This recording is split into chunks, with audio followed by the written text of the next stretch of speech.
Welcome to T-Smack, home of the T-Smack. May I take your order?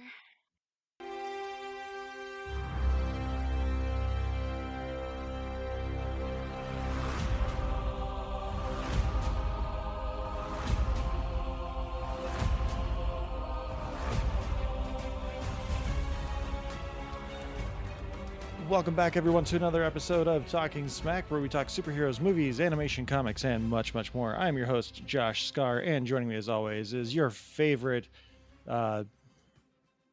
Furlorian, hairless Star Wars creature. He puts the star in Star Wars. Alex, how you doing? I'm doing fantastic. You've been avoiding all the Sith that are coming out since it's Revenge of the Sith today. Revenge of the Force Sith. fan. How did you spend the highest of high holy days with May the 4th? I watched the original trilogy. We had a bunch of stuff happening. Ended up swinging by a friend's house to deliver her a cake. She asked us to hang out. And it's never good when your friend says, "Hey, I need a cake. Bring me one." Well, it was a spontaneous thing. You know, she was like, "Hey, my again, if they say bring me a cake, I'm concerned." Hey, my one for wife, she went full out on it. 4-tier marbled fondant cake, and we delivered that thing. Dang! And you know what we got out of it?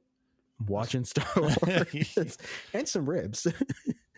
I will say, watching, because I'd spent a few years since I watched the original trilogy, and I've never streamed it on Disney Plus. That movie is kind of sweaty. Like, some of those characters are glistening way more than they should. Well, I mean, they're filming in a desert. Yeah, but even like on the battleships and stuff like that there. And I'm like, okay, but the weirdest part is I never remember seeing this before.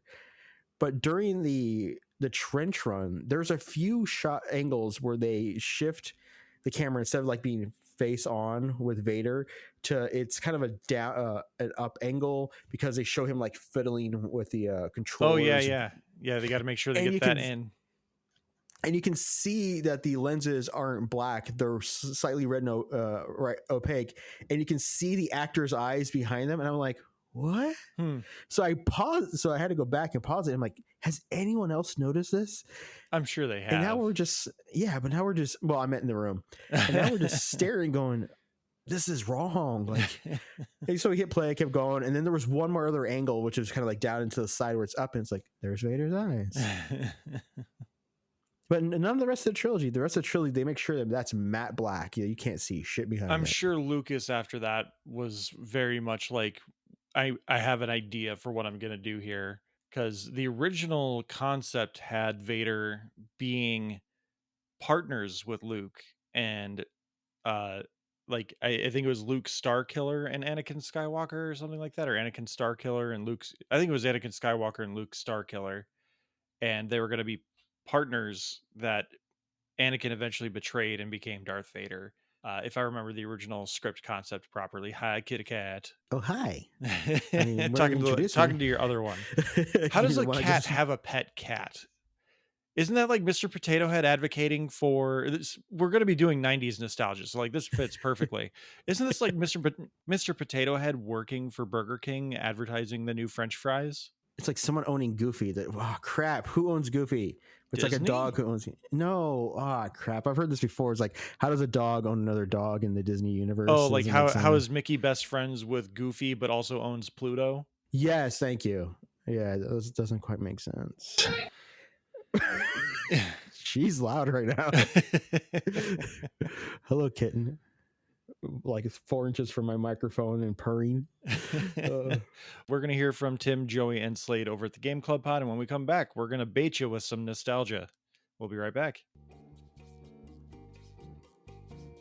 Join me, Joey, and my co-hosts, Tim and Slade, at the Game Club Podcast, where every 2 weeks we review video games not too dissimilar from a book club. Looking forward to seeing you there, idiots. Yeah, you stupids. Tim, do you want to jump in on this? I will not bandwagon audience abuse.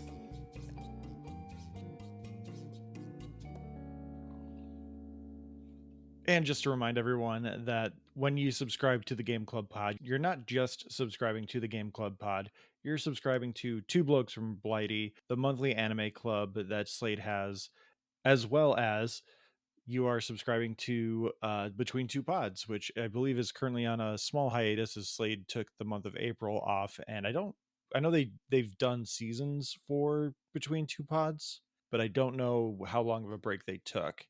So maybe it's a summer break for Slade for that. But when you subscribe to Game Club Pod, you get all that and more. So just a little extra boost there for our friends over at the Game Club Pod. Exactly. Now you get all of that, and the cherry on top is the audience abuse. Just right there. It's true. You stupids. I was also really proud of myself in their Discord. I should have said something maybe more publicly on Twitter, but on their Discord, I realized that when they were advertising their third year anniversary of joining Twitter, they have their own little inside joke meme on the podcast where Slade had rated a game a 3, and I believe it was Tim from like the deepest part of his heart as well as maybe his bowels, he just went 3, and it took off from there because it was just one of those moments where it was just such a genuine reaction to this astonishing score that the number 3 and the enunciation of it in such a shocked manner is a meme. So when they were celebrating their third year anniversary of joining Twitter on their Discord, at least when they shared that, I just wrote 3 exclamation point question mark. And I know, hi cat, Joey got it at least. So that was good stuff. And congrats on 3 years, and thank you guys for 3 years of wonderful podcasting. We're going to try and maintain at least our bare minimum standard of bare minimum, and we're gonna get everyone with some nostalgia bait. We kind of already started talking about it, which, I mean, why not? We're in Star Wars weekend. Let's go here.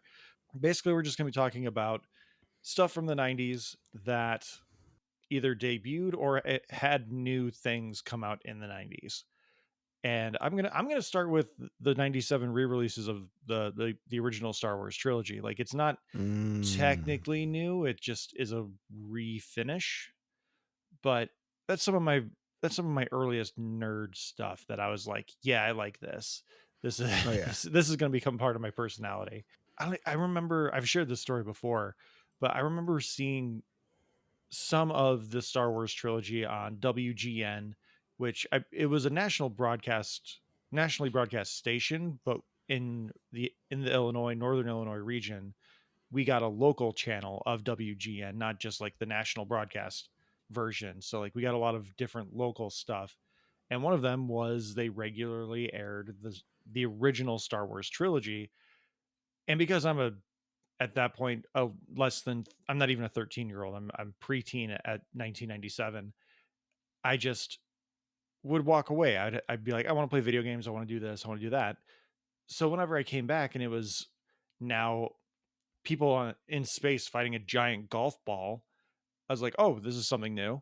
Instead of it being the people in the desert doing something there that looks kind of like Planet of the Apes. So when I finally sat down and watched these in the theater with my dad, I was like, oh my God, these are all the same movie. And it all clicked for me. I'm like, oh, this makes sense. Okay, I get it. And it took me probably another not 5 years, but probably another 3 to 5 years to find out that like all this stuff was different about the trilogy. It wasn't just like they cleaned the film and they put it out. Because I remember walking through a Shopko with my dad, and after we had seen A New Hope in theaters, and we found VHS trilogies of the original prints. Nice. So my dad bought them for me. Like, I didn't even have to ask. My dad was like, you seem to like this, let's get you this. And I don't even think he knew about the changes that were done to the 20th, which that's insane too. Like 1997 was 10 years ago, and we were celebrating the 20th anniversary of Star Wars at that point, and now we're celebrating 40 somehow. Like, I don't know how that math works out with the 90s only being like 10 years ago. This is turning into me doing an old man rant, but like, I have a soft spot in my heart for the re-releases. I do think the change to Han shooting second or tying with Greedo in that was a mistake from George Lucas as well. I don't hate the music sequence as much as other people, but again, maybe that's because my initial introduction to the full breadth of what Return of the Jedi is included that. So maybe I'm just a little immune to it. But I don't think the 1997 re-releases, other than Han Solo not shooting first, changes too much that it's like, oh my god, I can't enjoy this. And I don't think a lot of the stuff they've done with the DVD releases has done that either. The only thing from any of the new releases, I believe, is when they released them on Blu-ray for the first time. The biggest change and the dumbest change that affects my viewing experience is in Return of the Jedi, when Vader's face turn happens, he is doing his back and forth with Luke and the Emperor. And then in the original print, he just goes and attacks the Emperor. In the Blu-ray release, the digital version, they've added in Vader going, no, no, no. And as he's doing the final no, he chucks the Emperor overboard. And that part removes a lot of the tension in that moment, because Vader is visually conflicted. We don't need the sound of it. And I think that's a big problem with George Lucas kind of doubling down, tripling down on Star Wars is for kids, which fair play. It sure is. But kids can understand things. You don't need to spell everything out. Yeah, I didn't come into Star Wars until I was maybe like 11, 12, somewhere in there. One of my cousins had the VHSs, and we watched one. He's like, oh yeah, I really like this movie. And I was like, oh, cool. And I enjoyed it. And then, I don't know, a few days later, we watched the second one. I was like, that was like so, oh my gosh, it was great. He's like, and then at the end of that one, he went, oh, he's like, yeah, and the next one, he and Vader have another fight. I was like, there's a third one.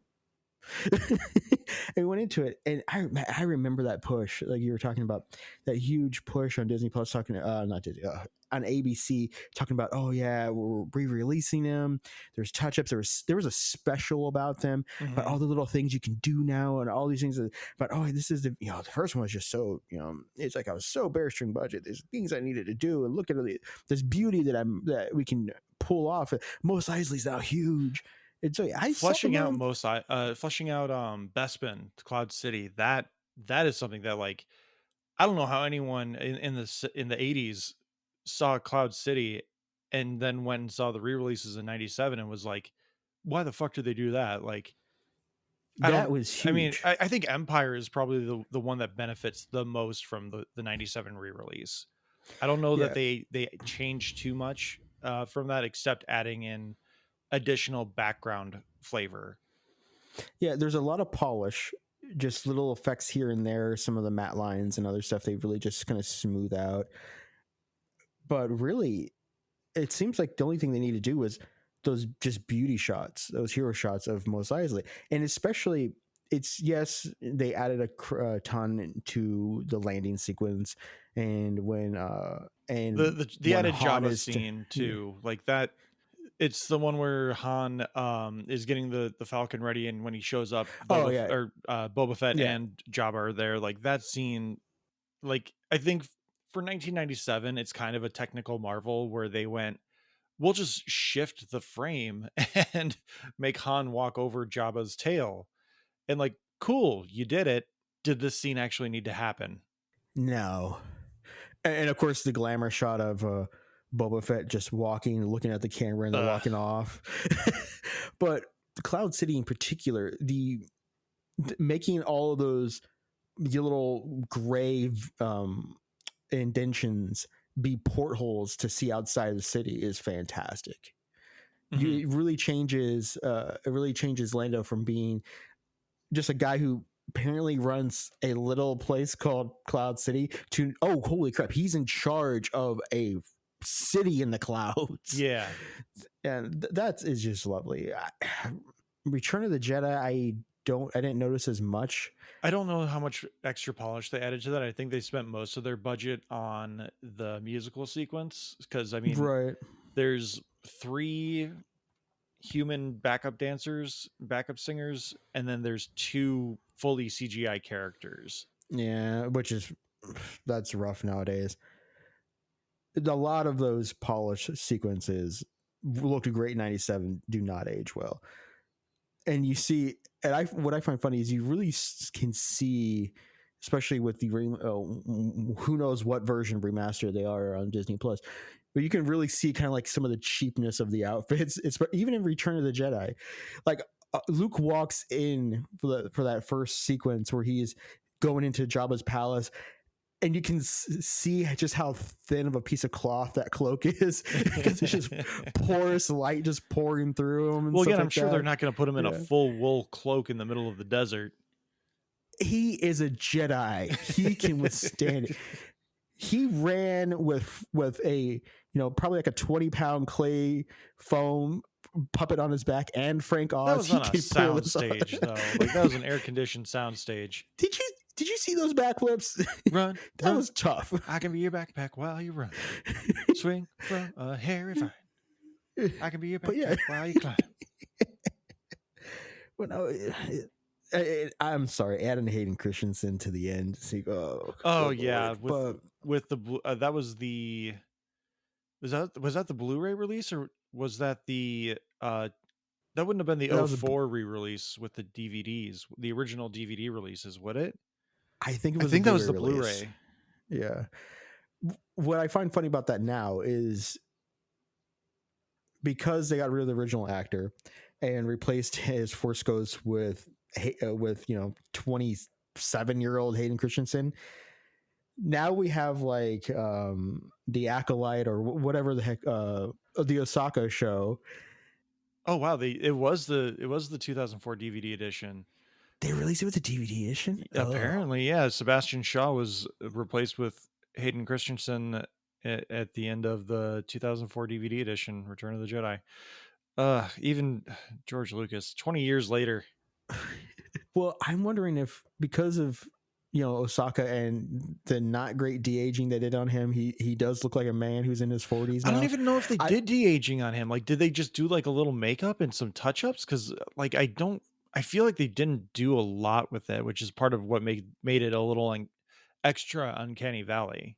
Yeah, I feel like they did, but I really want them to go and now move the Force Ghost with the current.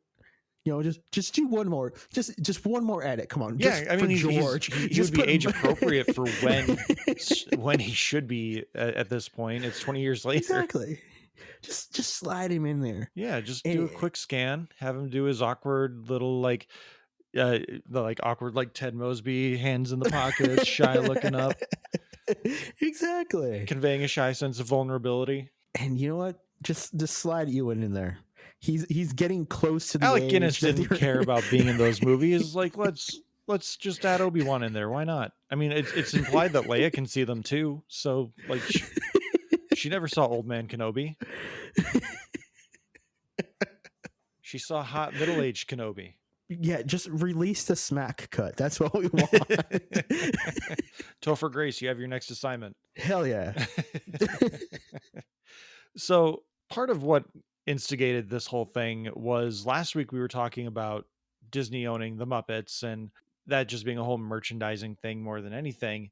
But after we recorded and we went to bed, I just kept thinking about Jim Henson stuff and what I would rather go back to than anything pre or post Jason Segel Muppets, because that failed office style TV show and anything else they've done is just not great. But it just led me down that rabbit hole that most any nerd would understand, where you just like you pivot from like one conversation in your head to another. And it led me to the point where I was like, Dinosaurs, that was an amazing show, and that was created by Jim Henson Productions. And I just was like, it's a cult show because I feel like so many people right now really only remember it for like Baby Sinclair, Not the Mama, I'm the Baby, Gotta Love Me, the rap video that they made based off of those catchphrases.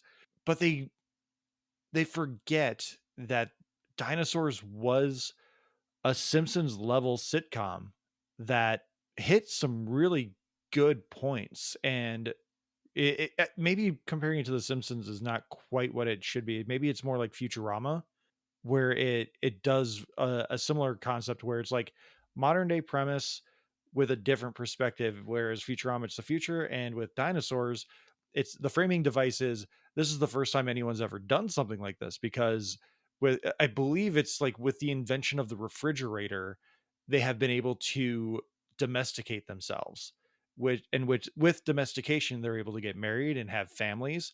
And there's like an entire episode where Fran's getting cranky because the baby won't let her sleep. And so Earl decides he has to relearn the mating dance and like re-woo Fran because no one has ever had marital issues before. And so he's trying to figure all this out with his buddy, Roy the T-Rex.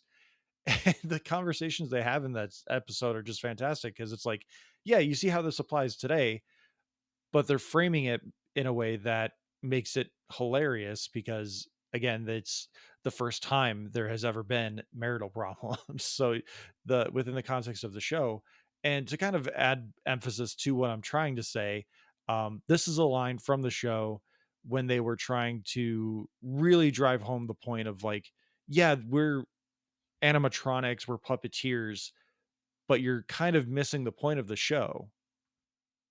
Hey, Freddy, you gotta see this puppet show. It's terrific. Earl, that's for kids. Yeah, you'd think that because they're puppets. So the show seems to have a children's aesthetic. Yet the dialogue is unquestionably sharp-edged, witty, and thematically skewed to adults. And when he says that last line, he is looking directly into the camera. He is breaking the fourth wall, literally.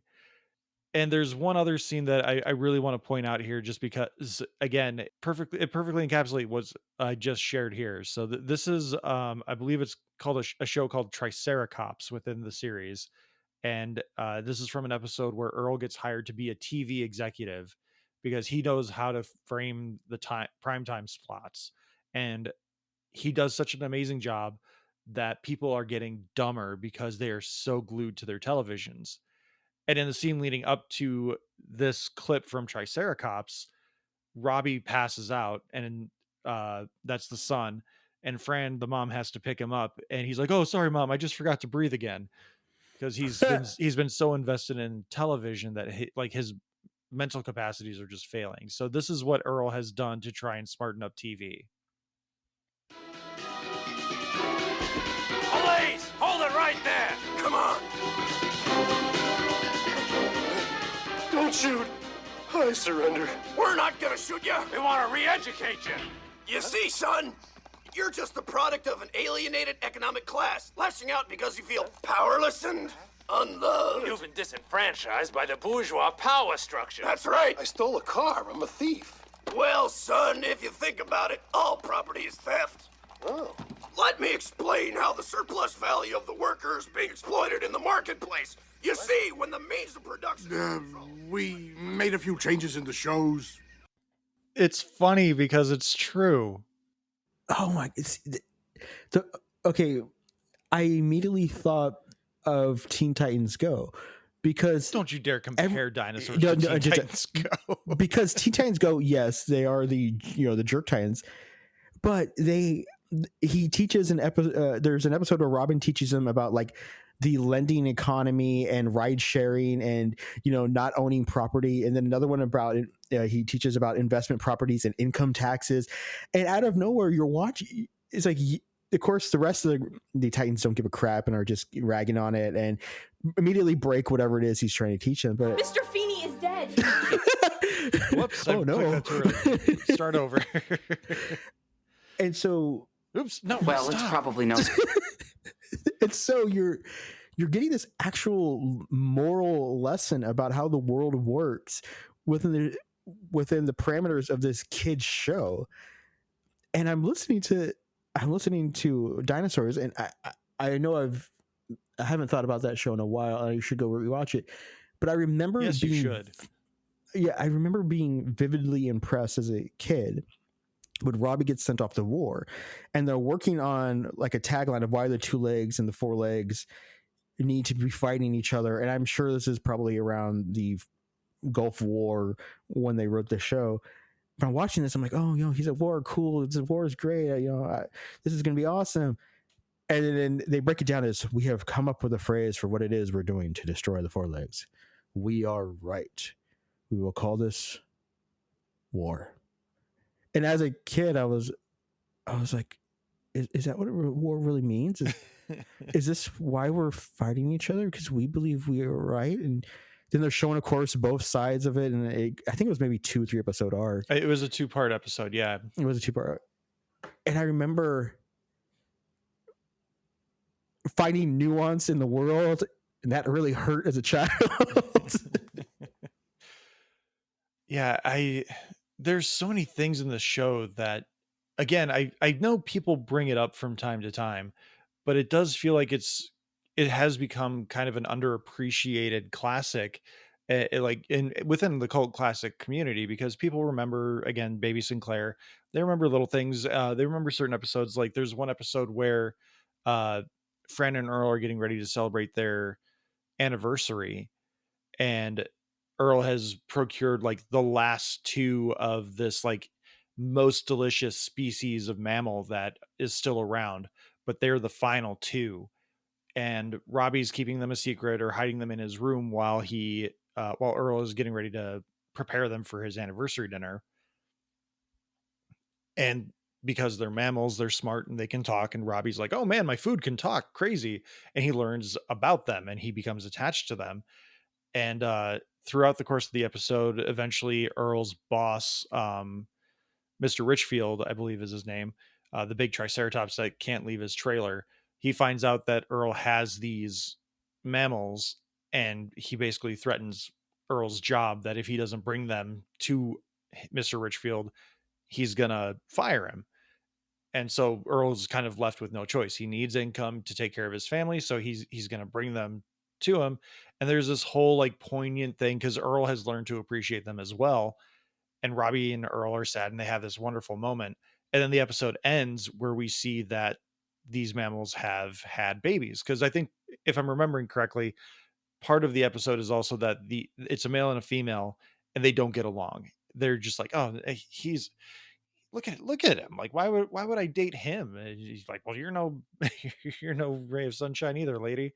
And it's just a beautiful episode. And it again, it's kind of like it's kind of like Jurassic Bark in Futurama, where it it's not necessarily going to make you cry, but it's going to make you feel things that you're like, these are puppets.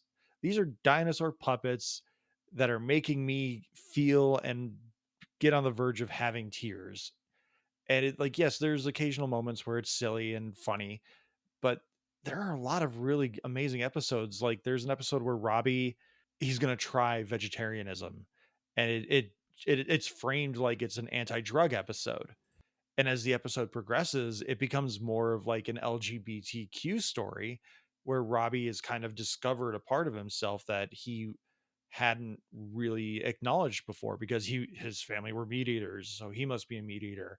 And it's a really beautiful episode with a great message of acceptance and tolerance and parental change, even, because I believe Earl is like, okay, yeah, we can have vegetables at the table by the end of the day. And it's just, it frames it so wonderfully that it's hard to just say like, oh yeah, it's a funny animatronic sitcom about with dinosaurs. It does so much more. And even as a kid, like I didn't understand it at the time, but I bought the box sets when they came out, and when they came on Disney Plus, I binged it again. And yeah, it gets remembered mostly for the final episode, because it's like, oh, this colorful, funny show about dinosaurs in a sitcom setting that's kind of like Married with Children ended on such a depressing note about global warming. And 30, almost 30 years ago, 25 years ago, this show would have that ending would have made headlines today, because it was very poignant, it was very prescient, and it hit home with a very important message that just kind of got lost in the TGIF shuffle back in the day, because I think that was around the time Full House was ending, and there are a handful of other shows that were kind of hitting a peak.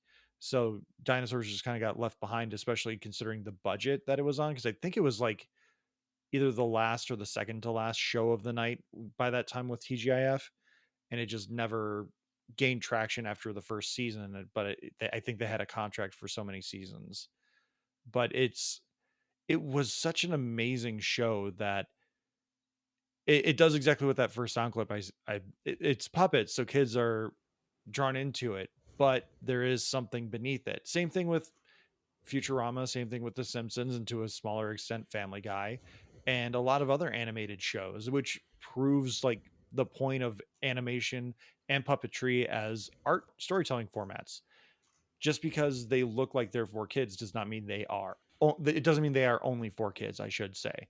Because to kind of drive this last point home, when The Incredibles 2 came out, someone had commented about how there's a portrait in Helen's hotel room where there's like one image of a line, and then there's like four red lines that are like separated by a barrier, and it's a very obvious imagery of like Helen being separated from her family within the movie. And someone did a screen capture of it, posted on the internet, and Brad Bird, the director, was like, "Hey, yeah, this is great catch." And the person responded with like, "Oh man, so many great things in this kids movie that so many kids will never understand." And Brad Bird responded to that going, "Well, it's not a kids movie; it's an all ages movie. There's something for everyone to enjoy in this. It's not just something made to give adults have their kids be distracted for a few hours. We want adults to get something out of this too." And that's what I think Dinosaurs is. And most animated features can be that as well. Not, I mean, Minions is not. Let's just put it plain and simple. There are some things that are definitely just geared towards kids. But animation was originally intended to be an alternative storytelling device to be able to tell bigger stories that could not be filmed and could not translate into live action. Like we've talked about this as well before, where John Carter was planned to be the first animated feature movie ever made, John Carter of Mars. I believe it was Warner Brothers was working on making that into a lot, not a lot, the first feature length animated feature. But because John Carter is apparently cursed to never be adapted well into any kind of storytelling format other than novels, Snow White and the Seven Dwarfs beat them to the punch, and then it went into over 100-year production hell. But animation can be, and puppeteering can be so much more. We talked about it last week with Muppet Treasure Island, with A Muppet Christmas Carol, and so many other things that the Muppets have done, and Sesame Street.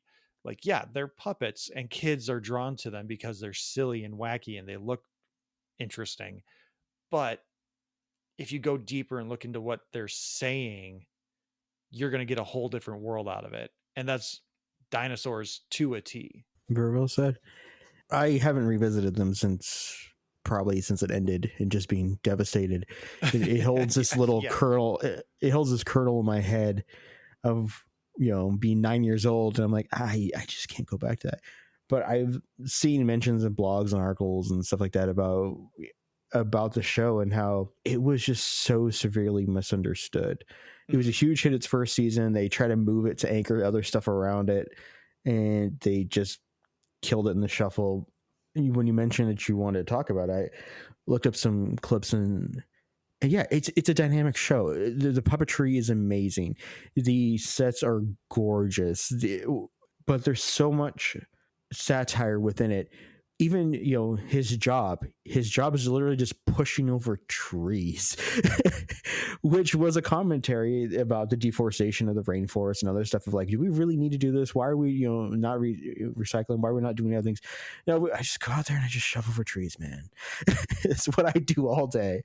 And he's even then like spoofing, Home Improvement and stuff like that, because half of his conversations are while he's at work talking to the other people, being all angry about stuff, which is how Tim Allen was with Home Improvement and others, as he's looking for resolution. Everything had a moment of parody and satire, but they knew they could get away with stuff because people were just going to kind of giggle because Dad gets home and he gets hit over the head with a frying pan. As you should. And it's a great callback to stuff like Married with Children and even The Simpsons. Like they knew there were going to be comparisons to The Simpsons, so they just embraced it. So instead of it being Homer abusing his child, it's the child abusing the dad. Exactly. But that's my probably 15-20 minute talk on dinosaurs. There are plenty of other YouTube videos out there that will go into more in depth into the production and things like that. But like this is really just us talking about what these things mean to us, especially as adults, and going back to these things, because we mentioned Star Wars. That was like proto Josh discovering nerd culture. I enjoyed Ninja Turtles, Batman, Power Rangers, but like Star Wars literally opened up a whole new world for me in terms of understanding nerd culture and just like what being a nerd could actually mean. And then Dinosaurs, that bled perfectly in from Power Rangers, because Mighty Morphin Power Rangers, you have the dinosaurs, even though two of them are not dinosaurs, they're mammals. But like it just all blended together so well for me. Like it's not a 90s thing, but like The Land Before Time was what led me into Power Rangers and my enjoyment of dinosaurs. And then that led into the TV show Dinosaurs. And it's just, there's a very clear through line in all that. And it just, I feel like, to just again punctuate and send it home, Dinosaurs has become a little bit of a misunderstood and underappreciated classic. I think it probably survives mostly in like the Jim Henson corner of the internet, where the Jim Henson production company and the Creature Shop, where people really appreciate that. That's where I think you'll find most people truly analyzing and talking about the things that made Dinosaurs such a great show, and not just like a memeable show where someone's going to post a picture of baby Sinclair and be like, yeah, no one really knew about hip hop until this guy.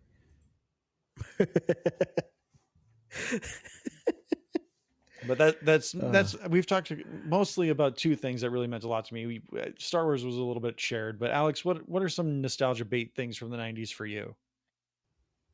When I was a young man, 10 years ago, I would watch TGI Friday. And did you know? Just because you said TGI Friday, did you know that it meant thank goodness it's funny? No, it's thank God it's Friday. They changed it. Like I think that was the original thing, or they just said it was TGIF, and like everyone just assumed that it meant thank God it's Friday. But there was a time, I can't remember. I know it was like Raven Simone was like hosting TGIF at one point, and she's like, TGIF stands for thank goodness it's funny. And I was like, really? I don't know if it was like a rebranding thing after Disney, but I know for a fact that there was like a promo with Raven Simone where she's like, it means thank goodness it's funny. Okay. Apparently, at least according to the Wikipedia, that's true. Everyone would assume that, but then they would have the stars say in like the little micro commercials, thank goodness it's funny. Was Raven Simone in Hanging with Mr. Cooper? That sounds like it should be true. Yes, she was. Okay. Nicole Lee Hanging with Mr. Cooper. Okay, so I think that's where it was, where she had done one of those like lead-in promos like Disney Channel used to do with the ears magic wand thing, where I think they had her say thank oh my gosh, thank goodness it's funny. Yes, that is so true. Gosh dang it, now all I can remember is that. Oh, Wikipedia has stop being vague and tell us what that is. I can only picture that, the Raven Simone doing that thing, because the Disney Channel ears. Yes, it's burned in my freaking head now. Wikipedia apparently that's something I haven't seen people talk about a lot yet. Like they say it's a hidden Mickey, but in Disney's Wish, there's a moment where they enchant a quill pen, and it's writing on paper, and it's doing the Disney Channel ears. It's like even the right angle. And everyone's like, it's adorable. A hidden Mickey. I'm like, no, it's not. It can't be hidden when they're doing it in the middle of the screen. Yeah, that's not a hidden Disney Mickey. Channel. That's an obvious Mickey. All right, continue. TGIF. Thank goodness it's funny. you had Step by Step, you had Perfect Strangers on there. God bless Perfect Strangers. You had the Muppets, you had Sabrina. Remember this. I think it was canceled like mid-season, like Teen Angel, about like a kid in high school who died and came back as an angel that it was like there to help his friends. I vaguely remember that. I mostly remember like the lineup I really remember was Perfect Strangers kicking off, and then I think it led into Step by Step, Family Matters, and then I think Sabrina the Teenage Witch. And I know Boy Meets World eventually was the like 7:30 or 8 o'clock show. But I know Family Matters was an anchor for that for 10 years. I can go back and watch it, and I'm still so mad that Disney canceled the sequel series. But it's Boy Meets World. I watched that from day one. I watched it through to its conclusion, which, let me see. So it started when I was like about 8, ended when I was about 15. And it ran for 7-ish years. The cast was always was older than me, because I think by the time it ended, they were in their sophomore or junior year of college. Corey and Topanga had gotten married and were like living on their own in this really crappy like couple's apartment that they had to be near the school. You had Sean and like his half brother living with, I think it was Angela, the girlfriend, and then the super cute redhead, Rachel. Yes, and then Which Rachel. Apparently, she has gone off and become an adult film star. Yeah, she has, and she was not invited back. she's on another 90s callback. Christy Carlson Romano has a really good YouTube channel where she just sits down and talks with 90s kid actors, or oh, that's cool, just kid actors in general. Like she had one with Abigail Breslin that was really good.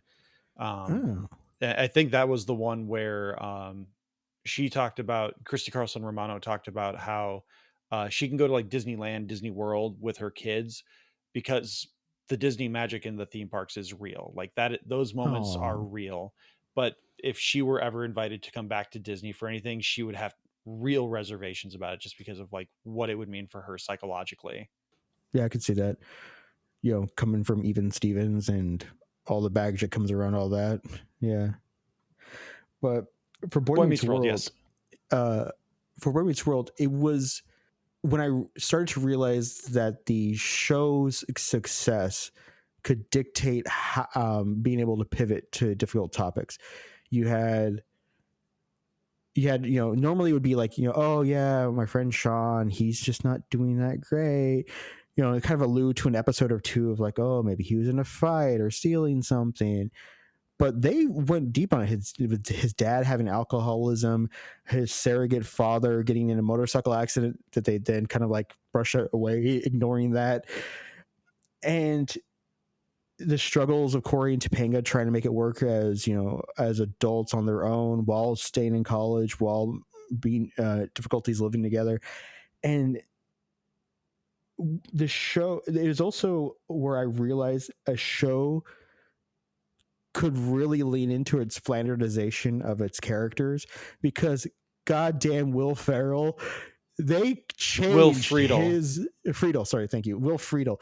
They changed Eric from kind of like a dorky, handsome older brother to whatever insanity. Oh man, I grabbed some Boy Meets World sound bites, and you're just making me regret I missed Plays with Squirrels. Yes, Plays with Squirrels.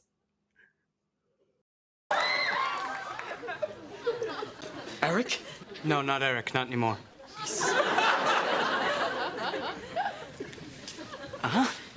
fine. It's just fine. Okay, well, what is your name now? My name is Plays with Squirrels. Oh my god.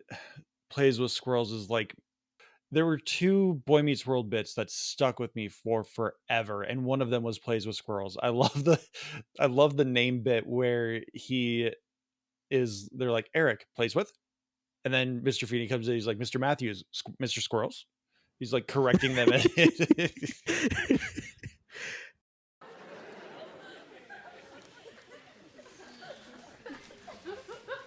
The Secret of Life by Plays with Squirrels.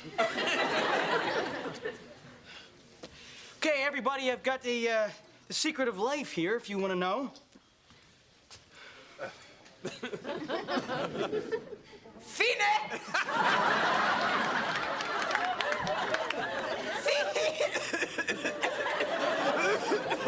Oh, I can't do it anymore. Mr. Matthews? Mr. Squirrels. Eric? Plays with. Yeah, they did everything they could to keep the cast and everything unified. They didn't say, okay, they're going to college, so we're like we're jettisoning half the cast. No, Mr. Feeney, of course, was there in college with them. They brought that forward. The parents still visited and all that stuff. Oh yeah, and they had an episode where the mom had like a premature labor as well. Like it was an unconventional pregnancy, an unplanned pregnancy, and like I remember that one. That was a heavy one too, and that one I mostly remember because they named the baby Joshua, and I'm like, oh, that's me. I'm a part of the Matthews family now. I haven't ever gone back and watched it beginning to end again. I will just kind of like shuffle and pick an episode. Are rough. I tried giving it a rewatch not that long ago, and that's when they did the jettisoning, because like they have Minkus and a handful of other characters, but like Corey, Topanga, and Sean are like the three that stick.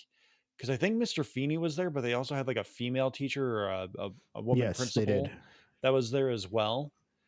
But like the school stuff I think is the most rough because it's a classroom full of kids, but when they're at home, I think that stuff still works pretty well. But once they get Corey and Sean and Topanga into high school, that's when the show really finds its groove. And that's when it does a lot of really amazing stuff. Well, they even got rid of his sister too. They're like, this isn't working. No, and they just got rid of Morgan. Morgan was still around. She wasn't as prominent. Well, the reason why I say that is because I vividly remember her disappearing for maybe near an entire season. And then like midway through the next one, she comes downstairs. It's a different actress. And she goes, that was the longest time out I've ever had. That's right. Yeah. Yeah. That's right. I forgot about that. Yeah. Their Halloween episodes were always solid. Oh, I'm so glad you mentioned that because I have the best sound clip from one of their Halloween episodes. Mr. Feeney is dead. Feeney can't die. How can Feeney die? He was the first suspect. It's my fault. The second I suspected him, I signed his death warrant. Well, is any one of us safe? Yeah, virgins. Virgins never die. All right. Thanks for saving me. I'm dead. I'm dead. Well, I'll get as sick as you can get without actually dying. That joke. Okay, the whole virgin thing. I vaguely was aware of that as a kid because I was aware of the status, especially when you have the entire episode is a parody of Scream, which had just hit like that previous year. So like I had seen Scream, like most everyone had seen Scream. I think my sisters took me to go see it. And so I was very aware of that rule at that point. And I was like, okay. Yeah, well, I'm aware of it because of Monster Squad. Which Monster Squad is... They could probably never do that movie again. Universal would screw it up. They had all their classic monsters, and then they get the hot teenage girl they're all lusting after, and they need the virgin do the ritual. They go through it, and nothing works. And she's like, and then she was like, "Well, it didn't really count." And of course, so they used the young sister to do it. And I mean, in Monster Squad, they're not going to do what they did to her. What they did to her nowadays, where Dracula picks her up by the throat and goes, "You bitch," to a 5-year-old. So back to Boys Meet World, the whole like, I got as close as you can get without. I had no clue. I mean, I was just giggling. Oh yeah, that went over my head as much as Ace Ventura's payment at the beginning of Ace Ventura: Pet Detective. That sequence, I don't think I actually understood until I was like 22. But I hadn't watched Ace Ventura for like 10 years at that point. Then I found it on DVD, I think, and I was like, oh man, I love this movie. Let's see if it holds up. And I just remember seeing that sequence and my jaw dropped. It was like, that's what that was. Yeah, that took a long time for me to understand what the hell is happening there. She's so aggressive. He has to hold on to the door frame. For all the shows that were on TGI Friday, funny, whatever. TGIF. It was the one that I never quite emotionally understood everything because they were like 3 to 5 years older than me. But it was just enough that I was starting to understand what they were talking about and what was relevant. And Mr. Feeney has to be one of the best, just wise, understanding, I hope, because there's a few episodes where he gets pissed as hell at them and they deserve it. But he's always kind and he's always there. And no matter how angry he is for school, he's never angry at them necessarily for making poor life choices. He's just angry at them because there's a disappointment and he knows they just know better. I think I would have been just out of high school when I learned that William Daniels was also the voice of Kit from Knight Rider. What? You didn't know this? Hell no, I didn't know that. Oh my awesome. lord. Yeah, William Daniels, Mr. Feeney, is the voice of Kit from Knight Rider. That's awesome. Yeah, I think that was around the time YouTube had started becoming a real big thing when I learned this. So I went to see if I could find any kind of clips from Knight Rider. I'm like, no way. Mr. Feeney would not be Kit from Knight Rider. And sure as hell he is. You listen to that voice and you're like, Mr. Feeney's trapped in that car. Holy crap. Oh man, I'm gonna have to go. Yeah, I'm gonna have to find. He came back for the TV movies to do Kit again. It's Bless a paycheck, him. man. Hell yeah. He came back for Lego Dimensions. Really? To do Kit. Wow. Yes. It's credited Lego Dimensions 2015 Kit voice. Nice. Well, you get that money, Mr. William Daniels, Mr. Feeney. Mr. Feeney.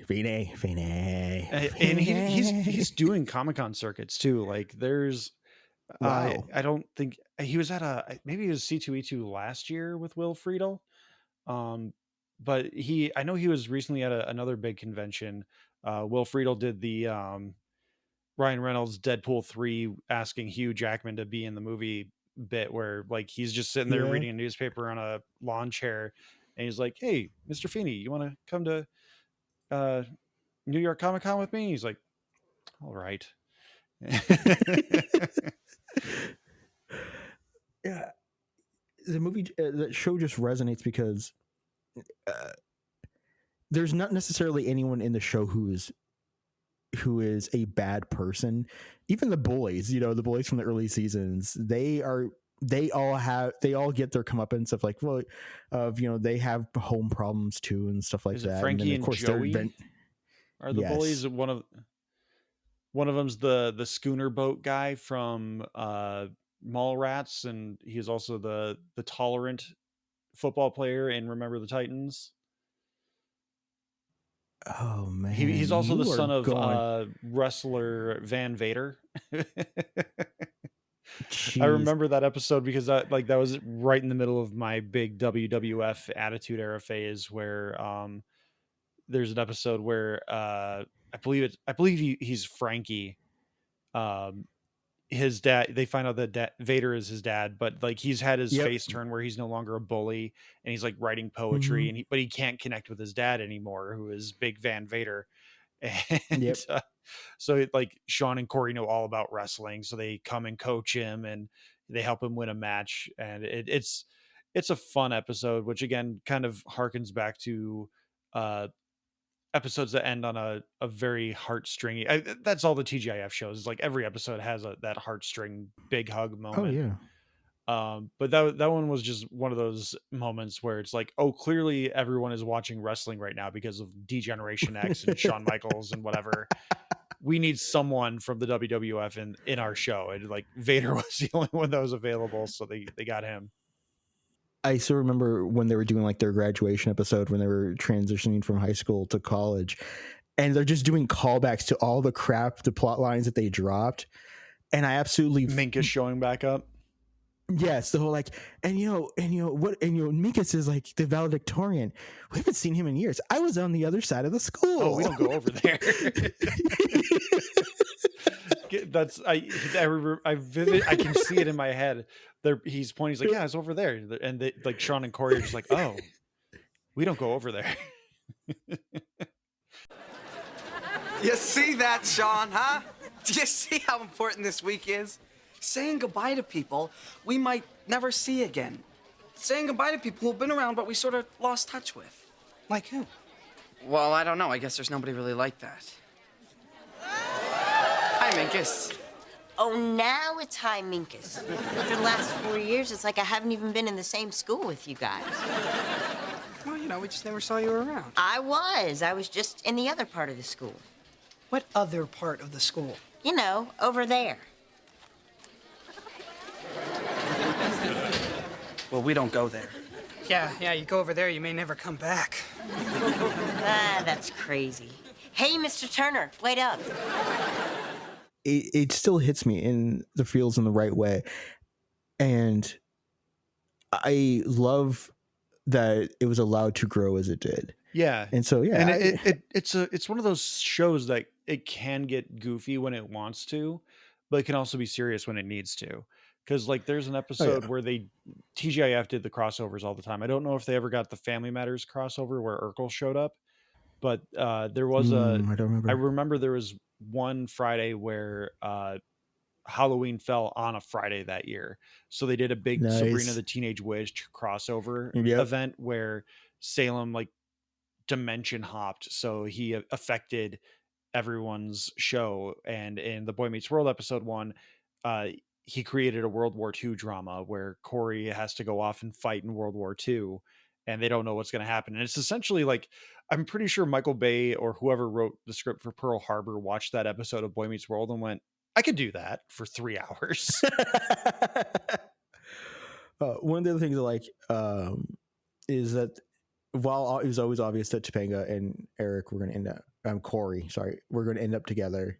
They did in episode 2, like where they acknowledged that their bodies had changed quite a bit. Like, because Topanga was a growing woman, and she was talking about how like she felt like fat and like didn't like her body and stuff like that. She doesn't look like the other girls that like that the other classmates are dating, and I think they end up in the swing set where they first like really connected when in like the first or second season. And she's like, I just want to be the beautiful woman that you are. And he's like, you're not going to be like 7 years old. Yeah. Weigh 20 pounds. I love you for you, not for what you're becoming. It was that kind of thing. And that was great. And when they wanted to have nuance, they could. And when they wanted to have, plays with squirrels stalking the characters for some reason and hiding refrigerators. But even plays with squirrels, that episode, it's a gut punch because they get so goofy with it. Cause like he has Eric as plays with squirrels. He's like, oh yeah, me manifesto. He's got this giant like leather bound Bible of a book. And he's just kind of like, the only thing that is in there is like one sentence, which I can't remember what it is right now. It's basically just like friends mean everything. Like family and friends is all you need. I think Mr. Feeney says like, there's nothing else in here. And he goes, nothing else seemed important at the time. Because the idea is that like, it's a branching timeline where Corey and Sean stop being friends or something happens where like the group breaks up and they're no longer friends anymore. And Eric goes off and becomes this weird hermit of a man who is name is now plays with squirrels, and he has one lollipop hidden behind his beard. He eats it regularly. Yeah. And the only thing he has written of any note is this one sentence of like friends and family are the only thing that truly matter in life. So, Mr. Squirrels, you've written something there, have you? Oh, yes. I've been by myself for the past 7 years. I've put together a compendium of all my knowledge. Everything I know is in me manifesto. Read it, Jack.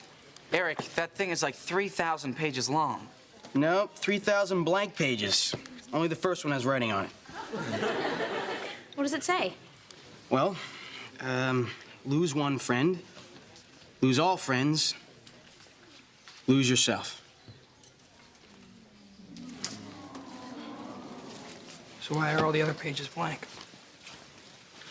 Nothing else seemed important.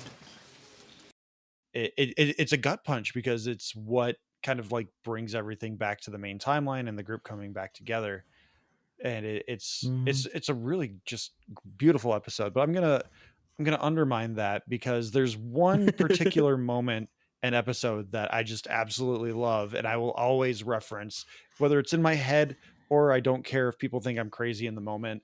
It's an episode where Corey and Sean and Topanga are trying to create or film an ad for their university, and Corey is too camera shy.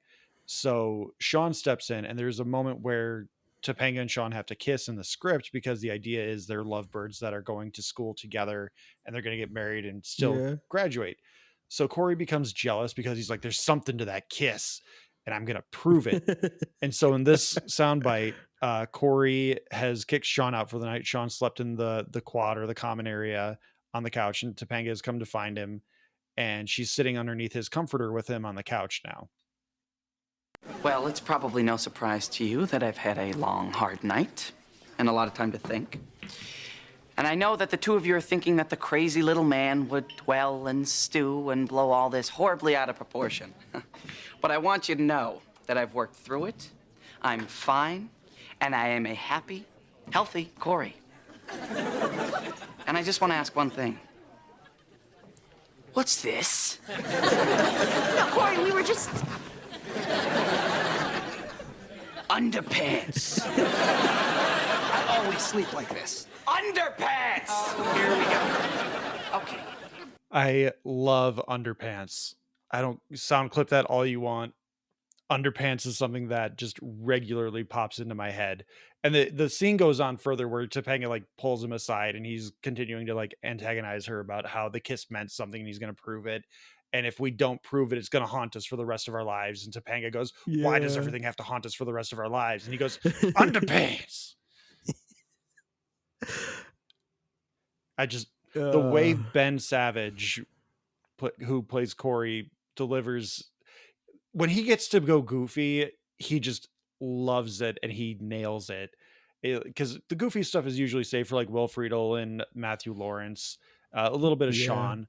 But when Corey gets to be goofy, it's just fantastic and it's just wonderful. And I will plug that Will Friedle, Danielle Fisher, and Ryder Strong have a podcast called Pod Meets World where they do the Office Ladies thing, where it's an episode by episode breakdown of the show, and they talk about the behind the scenes stuff that only they would know and their experiences on the show. And I will plug that show forever. Like, go listen to it. And also, I think partly because of the success of that podcast, Kyle Higgins has cast Ryder Strong to play Nathan, the first Radiant Black, in the Radiant Black audiobook that they're creating. And Will Friedle, who previously played Marshall / Radiant Black 2, is coming back to play Marshall as well. So cool little Boy Meets World tie-ins and comic book tie-ins. But yeah, Boy Meets World is another one of those coming of age shows. And as we're talking about it, like one of the more recent episodes that they've done, I believe, is the episode where Pod Meets World covered the episode where Corey and Sean do a Tootsie. Where Sean goes undercover to try and like figure out what it's like to be a young woman, and he ends up almost being sexually assaulted. And it creates a a single episode arc where he at least appreciates women for a short period of time, and comes to respect them and treat them better than he has.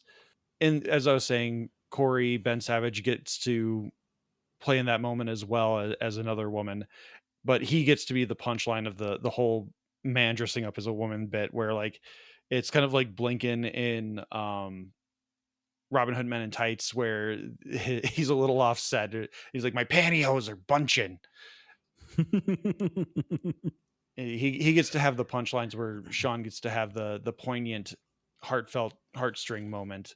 So it's one of those things that they play it really well. And again, Ben Savage, younger brother of Fred Savage, he has his own Wonder Years show that I think in many ways actually kind of surpasses the Wonder Years, because they're different shows. Like Boy Meets World on its surface is a comedy. It's a family sitcom and it's meant to be funny, where I think Wonder Years is meant to be more drama that can be funny in aspects.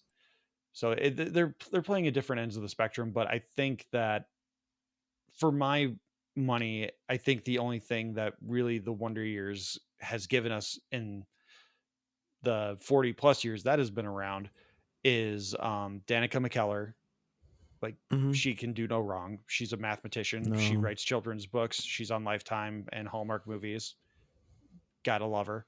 And Fred Savage, like Fred Savage, again, bless him too, because he has embraced what he has become known for, namely the Princess Bride over the Wonder Years. And he's run with it. Like he had a fun role in a really bad Austin Powers movie, but he's embraced who he is and what he is in Hollywood. And I think so have Ben Savage, Ryder Strong, Danielle Fisher, Will Friedle, all of them. They I think have adjusted really well to post childhood stardom, and hopefully they were all protected on set. Like, that's one thing I Yeah. really hope that I think Michaels was the production company. I can't remember, but it seems like the kids were well taken care of on those shows. That's one thing that I feel better talking about this sort of stuff right now with this nostalgia bait, because like I would love to talk about all that. I would love to talk about Keenan and Kel, which Keenan and Kel I think Yeah. is something that seems to have been at least taken care of, but I think that's more because they knew that Keenan and Kel were moneymakers for them, where they saw their opportunities with the other people. And I'm not going to get too much deeper into it from there. But we're already past our hour time. So, Alex, do you have anything else from the 90s that you want to nostalgia bait people with? There's a period of my life for about, I'm going to say 16 years where I could not get away from Will Friedle. Yeah. Because the president's daughter, he was He double hockey Terry sticks. McGinnis. Oh, no. Terry McGinnis. Oh yeah. Batman. He's Batman. Yeah, he was Batman. I so mad at Warner Brothers and just screwing the pooch with how they destroyed Flashpoint, because god damn it, we got Michael Keaton back twice as Batman, and they tanked one of the movies, and then the other movie was just garbage. We could have had Batman Beyond, and you know what? I don't care who the hell they got for the suit, as long as Will Friedle does the voice, because the best that suit is really hard to translate though, because it covered. I think it was Batman Arkham City. They did the suit, which it was like overly teched up because it's the Arkham games. Yeah. But there was like a visor, not a visor, but like there's like a shield in front of the mask, instead of it being like, oh my, I just had the suit covers everything up to my lips and including my lips.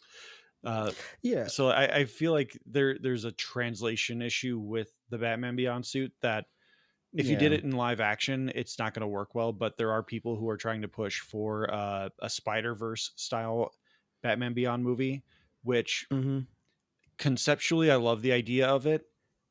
In execution, it's going to fail because people are just going to be like, they're doing Spider-Verse with a future Batman.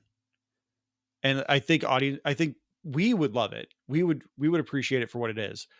But I don't know that anyone who is not familiar with Batman Beyond, the animated series, would be able to get into it. And they would just see it as a Spider-Verse knockoff. See, one of the things I absolutely love about the Batman Beyond stuff is the Return of the Joker movie. I didn't see that because it didn't air on TV. You know, it was released like to VHS or whatever. But my wife did. She's like, this is actually the best, probably Batman movie ever. And it's because of the way that that movie, one, first off, it's dark as hell, but it does have the defining moments of why Terry McGinnis is not Bruce Wayne. And to spoiler alert, he's fighting the Joker and he starts quipping, because Terry McGinnis does that. He's a quipper. He's a young kind of like jerky teen or like late teens or something like that. Yeah, he's a college kid. Yeah, and he just likes to run his mouth a bit. And so he's running the mouth at the Joker. And of course, it is our Lord and Savior Luke Skywalker, Mark Hamill, doing the voice. And of course, Batman is being done by a little more gravelly Kevin Conroy, rest in peace. but he's quipping at him, and the Joker's just getting angrier and angrier with like, why are you talking, blah blah blah blah blah.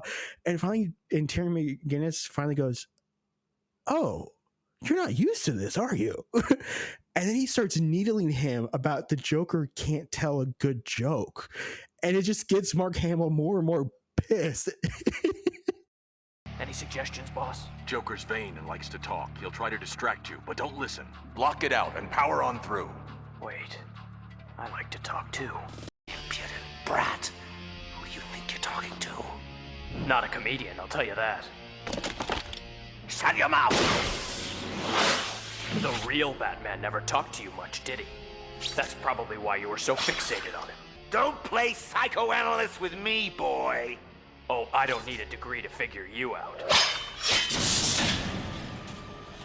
The real reason you kept coming back was you never got a laugh out of the old man. It's fantastic. It's beautiful. It's like a 3-4 minute sequence while they're fighting, and the running of the mouth, and there's a great payoff to it. But I love Will Friedel's voice of just Terry. He just nailed it. He went from going from Eric to that, to the hard pivot of Will Friedle is perfect. Well, that was his first voice actor role too. I've loved Will Friedle since Boy Meets World, but like I've obviously he kind of fell off the face of the earth for a while, but he kind of came back with the rise of podcasting, and he and Christy Carlson Romano had done a podcast called I Hear Voices, which I think ran from like 2019 to 2022. I think they ended it with the death of Kevin Conroy, which Kevin Conroy is like Will Friedel's idol and life coach in terms of voice acting. But because they were on like Kim Possible together, they're like, yeah, let's nostalgia. Plus, we're giving voice actors a podium to come up to and speak their mind, and we can share our perspective on the whole thing too. And he was talking about how Andrea Romano had like brought him in to audition, and he's like, are you sure? Like, I'm not a voice actor. And she's just like, yeah, we will get through this together. And Kevin Conroy was very forthcoming with him. He's like, dude, I was a Shakespearean actor. I had no idea who Batman was when I auditioned for this role. And he just helped him understand even little details of like how to turn a page when you're reading it in the recording booth so you don't make noise. And there's so much good stuff that Will Friedle is openly sharing and willing to share about his experiences with Batman Beyond and just being a voice actor in general. That if you look for it, you can find it. He's done a few other podcasts, or you can just YouTube most of this stuff too. But yeah, Batman Beyond, Return of the Joker, and Mask of the Phantasm, like those are 1A, 1B best Batman movies ever. Yeah, I'm really glad that they released the uncut version on the Blu-ray, because they took out a few of the much darker. They're just they're really frames that they just edited out, because that movie, it goes pretty hard with why the Joker's gone and why Harley's gone, and the trauma that Batman has from dealing with that stuff, and also the trauma that his Robins have from dealing with that stuff, which is really good that they acknowledge all that. But before if you like Batman Beyond, again, plugging Kyle Higgins and tying into Will Friedle, Kyle Higgins did a Batman Beyond 2.0, which is a direct extension of the Batman Beyond series. It's not anything tied to like the DC Comics universe. It's tied to the animated universe. It's one of the things that I think, unlike his Power Rangers run, I feel like the tone shifts a little too hard, because one of the things Kyle Higgins likes to do is he likes to age the material so that it's my internet might be acting funky again. Hopefully it doesn't crap out. One of the things Kyle Higgins likes to do is he likes to age up the material so that when you're reading it, it feels like what you remember it being, not what it actually is. So like when you read Power Rangers #0, Power Rangers #1 that he wrote, you're like, yeah, this is Power Rangers. This is how it made me feel on Saturday mornings. But if you go back and watch it, you're like, God, this is campy. Like what are these visual effects that are happening? What is all this? But that's not what I remember. But the way he writes it feels like how you remember it. And it's a great talent, and I think he does that really well with all of his nostalgia stuff that he does. But I feel like he does pivot a little too hard, because there's Terry and Bruce have had a breakup, as often happens, and he's moved.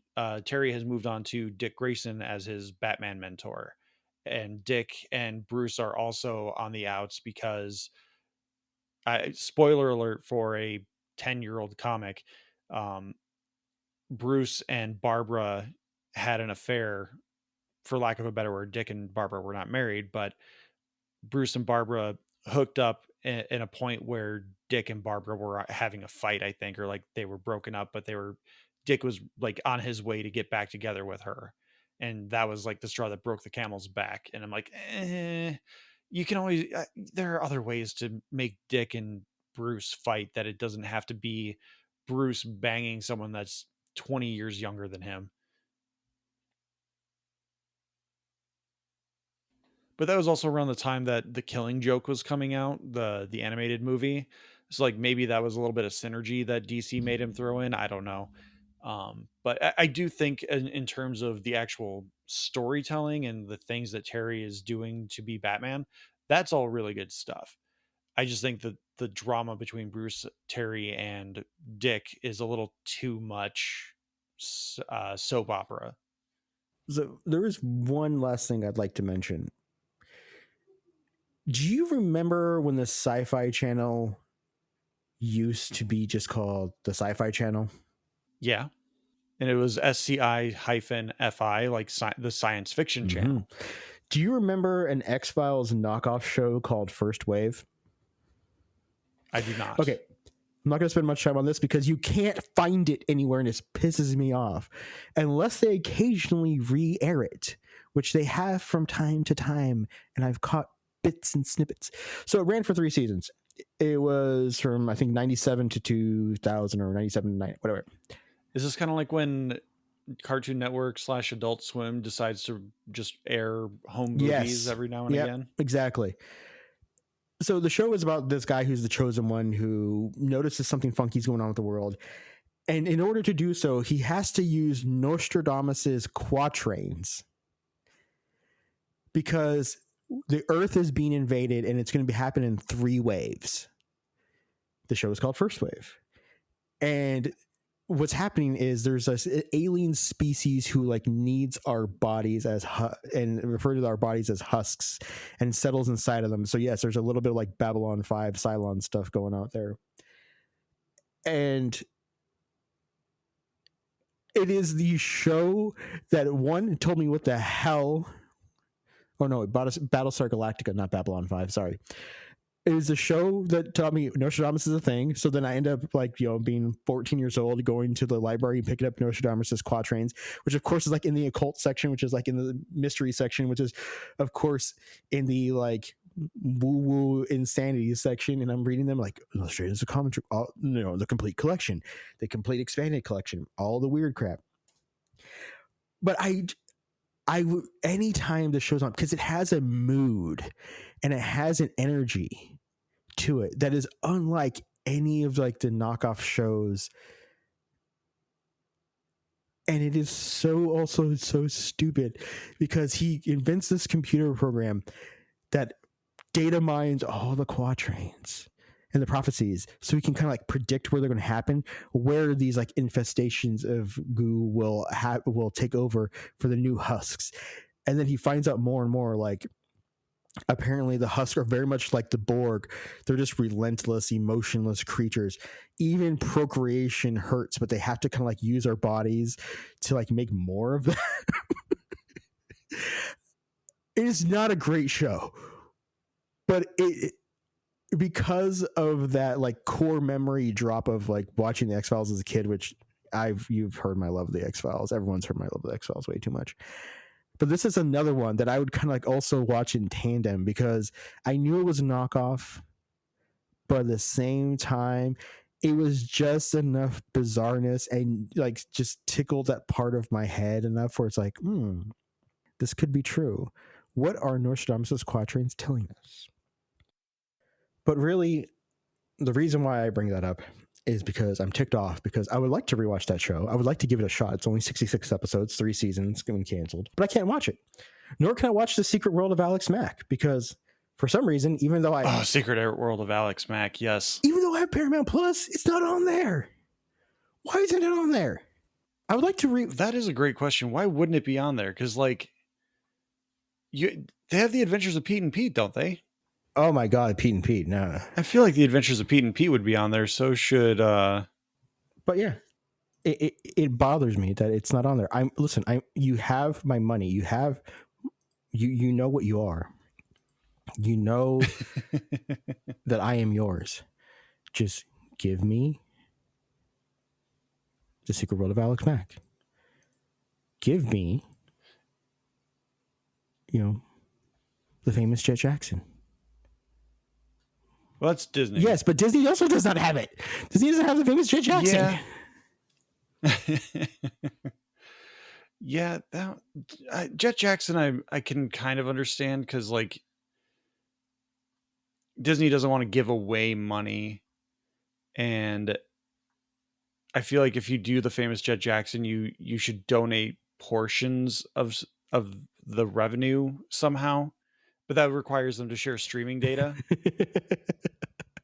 as well. So like, yeah, how do you go about doing that while being respectful of the deceased actor who played Jet Jackson? Lee Thomas something, but yeah. Lee Thompson Young. Yep. Lee Thompson Young. So yeah, I think there's a little bit of a gray area there because again, you don't want, as Disney, you don't want to be seeming like you're profiting off the nostalgia for a dead young actor. But I mean, so many of those late 90s, early 2000s shows just, Well, if you like this nostalgia bait, maybe we'll come back because I mean, we only touched on like 4 things from the 90s, and there's plenty of stuff from the 90s we could really dive into. We've got X-Men 97 wrapping up. I think there's 2 weeks left in that. Alex is getting a month-long vacation coming up. So I've got to figure out some things to do while he's gone, including remembering how to edit. But yeah, if you like the nostalgia bait stuff, I know I could definitely bring on some guests to help out with that, as well as just go on rants about Dinosaurs some more or other things from TGIF. But Alex, remind everyone that by the time you get back, maybe you'll just make it in time for a raffle for a chance to win Midnight Suns on Steam. Oh, I'll be here because you know what? No more of that Friends bullshit. Listen, we have episode 150. It's going to be Smackdowns. And by tossing a suggestion to us, you are entered into a raffle for a copy of Midnight Suns, a Steam code for that. Now, the reason why you want to play Midnight Suns is because by the time our episode comes out and we'll be doing this giveaway, Helldivers 2 will probably be removed from Steam because Sony effed up. Sony be effing up all the time. But yes, we need your suggestions. We want them, when they fight to the death. It still baffles me that they have $26 million cash to offer to Paramount. Like, I know they make their money through the electronics and then they, launder it through their movie making industry.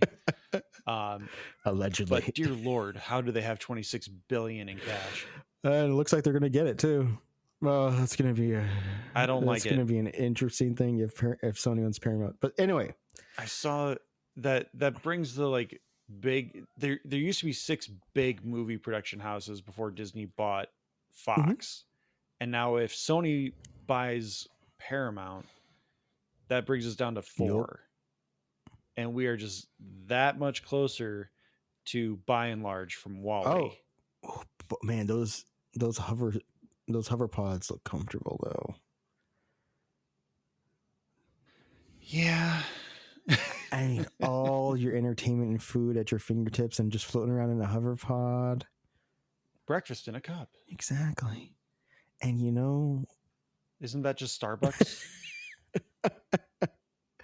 Oh, Starbucks wishes they could. I'm sure they do. But yes, give us your suggestions. All Be right. entered for a raffle. Tweet us. Well, Alex, thank you for your time and have a wonderful vacation without You're me. welcome. I will make sure your litter box is plenty clean by the time you get back. For those of you listening, please, if you enjoyed this episode of Nostalgia Bait, maybe we make it a regular thing and we take it into decades. You can send us emails at tsmackpod@gmail.com with your suggestions. You can leave us reviews where you let us know if you would rather listen to this podcast or watch Madam Web. You can do that on your favorite podcatcher. You can follow us on all the social media platforms at Talking Smack Pod on Blue Sky, Instagram, Threads, Hive Social, Post News, Facebook, YouTube, TikTok, and Lonnie's website. Don't forget to join our Discord, join in on the conversation. The link is in the episode description. Thank you to Leo Allen for musical themes that you're hearing right now. Alex, who's doing the remix? I am. This is my touch, and it is good. You can barely hear it, but there's just a little twinge where we dropped a G right there. That's where the beat drops. Mhm. Thank you to Beppo for original avatars, Retro Ale Studios for our Ricky avatar. Again, please don't forget to like, subscribe, rate, review on your podcatcher of choice or on YouTube. And most importantly, thank you, dear listener, for taking the time out of your day to listen to this. And take care.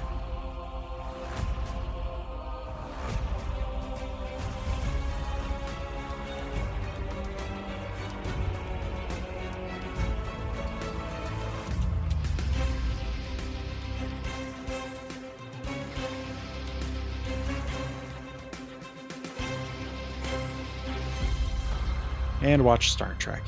You know, Star Trek, TNG, and DS9 were in the 90s. Let's talk a little bit about them. So, who loves T-Smack? I love T-Smack. Is it true? Mm-hmm. I do. Ooh.